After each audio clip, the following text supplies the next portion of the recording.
What's the one image that defines the 1998 World Cup? It's this, right? The hero. The man who won it all for France. But what if that story is a lie? What if one of football's greatest myths was engineered to sell you sneakers and jerseys? Today, we're not just rewatching the highlights. We're investigating one of the biggest narratives in sports history.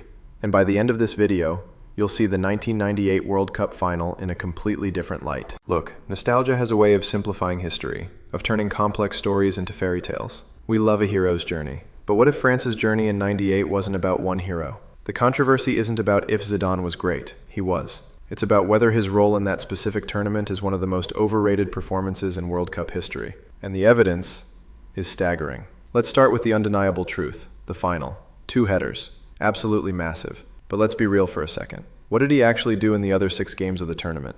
The answer is not much. He had 1 assist and 0 goals from open play. For an attacking midfielder, that's a shockingly thin resume for a player of the tournament caliber run. And those headers? Brilliant, but they're set pieces. They require a perfect delivery. They require a defensive mistake. This isn't to take anything away from him, but it's a moment of brilliance, not a 7-game masterclass. But okay, fine, he was quiet and then showed up in the big one. That's what legends do. Except, he wasn't there for some of the biggest games. Game 2, France versus Saudi Arabia. Zidane loses his cool. A stupid, petulant stamp on Fouad Amin, and he gets a red card. The consequence? He misses the final group game and the entire round of 16 match against Paraguay. Think about that. The so-called main character of this story was a spectator for over 30% of the tournament. He was absent for 1 group stage game and 1 knockout stage game. In any other story, that's a disqualifier. This is where the narrative should have fallen apart. France, without their star, against a tough defensive Paraguay side. This was supposed to be the end, but it wasn't. It was the beginning of the real story. So what happened when Zidane was gone? They didn't just survive, they thrived. They beat Paraguay 1-0 with a golden goal, and they did it with a defense that wasn't just a unit, it was a fortress. The names say it all. Thuram, Blanc, Desailly, Lizarazu.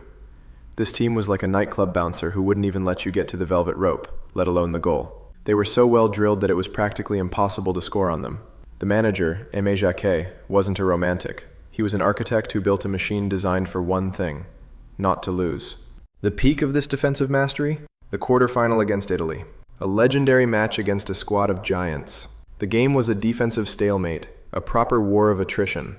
Every Italian attack was met with a wall of muscle and intelligence. For 120 minutes, the French defense absorbed everything. They didn't just defend, they suffocated. That 0-0 draw, won on penalties, was a tactical masterpiece. And Zidane was on the field for that one, but he was a passenger in a game dominated by warriors. And then the semifinal against Croatia. You'd expect Zidane to finally break out, right? To prove the hype was real? No. It was another defender, Lilian Thuram, who scored not 1, but 2 goals to send France to the final. A brace from a defender. I mean, you can't make this stuff up. It's like the team was trying to send a message. We don't need a hero, we've got each other. So how did Zidane become the story? 2 words. Timing and marketing. He had the most photogenic moment in the biggest game. It's a perfect Hollywood ending story. The suspended hero returns to conquer the giants. It's a better story than incredibly well-drilled team wins through systemic excellence. That doesn't sell posters. The myth was more valuable than the reality. We were sold a story of individual genius because it's easier to digest than the uncomfortable truth that football is, and always will be, a team sport. This isn't a hit piece on Zidane. He is an all-time great. But the 1998 World Cup wasn't his triumph. It was Aimé Jacquet's triumph. It was Thuram's triumph. It was Desailly's triumph. It was the triumph of a system over individualism. Zidane provided the glorious storybook ending. But the reason he even got to write that ending was because of 21 other players and a tactical genius who built a stage strong enough for him to stand on. He was the cherry on top of a cake that an entire nation spent 2 years baking. So what do you think? Was Zidane's '98 the ultimate carry job, or football's most brilliant marketing myth? Let me know in the comments. Fight it out. If this video changed your perspective even a little bit, hit that like button. And if you want more deep dives that unravel football's biggest myths, subscribe and hit the bell. It's free, and unlike a normal football season, the surprises never end. Thanks for watching.